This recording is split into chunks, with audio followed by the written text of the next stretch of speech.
we're going to get into an empirical and theoretical probability issue here. When you're looking at this problem, so Jerry's playing with some cards that have 52, so there's 13 of each: hearts, diamonds, spades, clubs. He recorded the suit of the card he picked, and then he replaced it. So he was always picking from the 52 cards, and he repeated this example, or this experiment 10 times.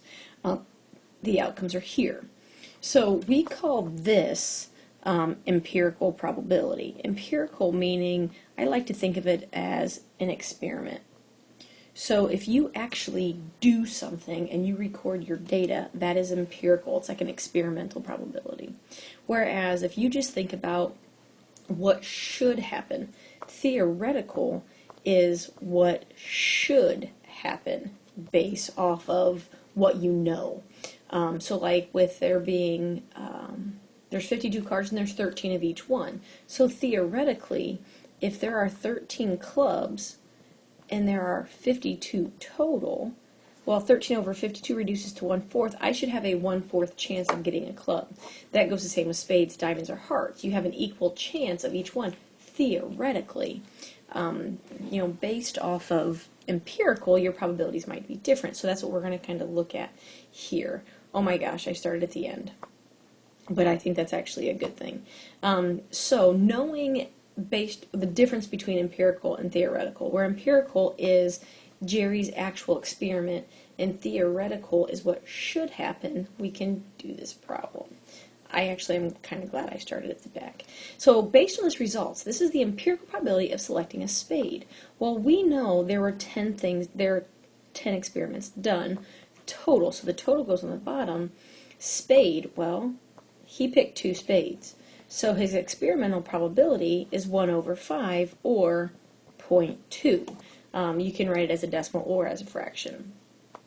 Now, theoretically, what's the probability of selecting a spade? Well, there are 13 spades, and there are 52 cards total. So theoretically, there's a 1/4 chance, or, wrong button, 0.25 chance. So are they the same? No, they're not, because he didn't pick every 4 cards. He didn't pick a spade, right? He picked 2 out of 5 or 2 out of 10, which is 1/5, not the same as 1/4. Now, based on his results, let's go to the empirical probability of selecting a heart or a club. Recall that the word "or" means to add. So hearts, 4 out of 10. Clubs, 1 out of 10.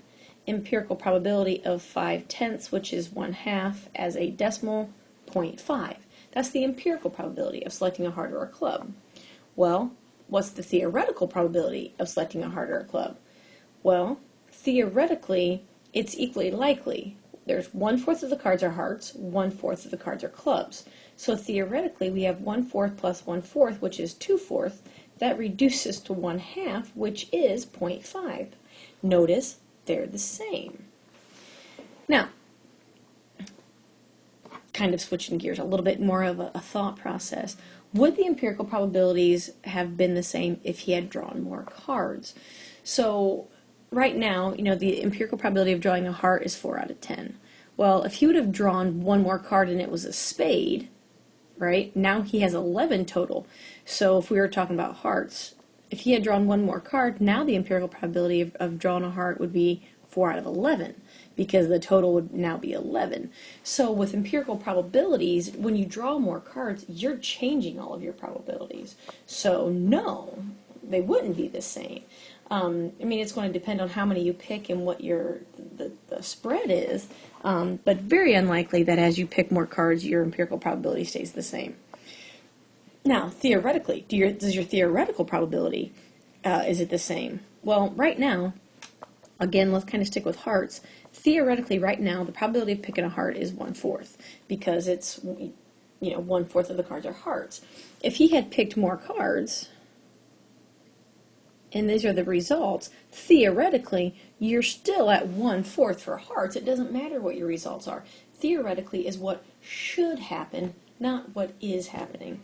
And there's the difference. And therefore, I think it's important that we've already talked about the difference between empirical and theoretical. So remember, empirical is like the experiment, what actually happened, whereas theoretical is what should happen based on what you know about your data.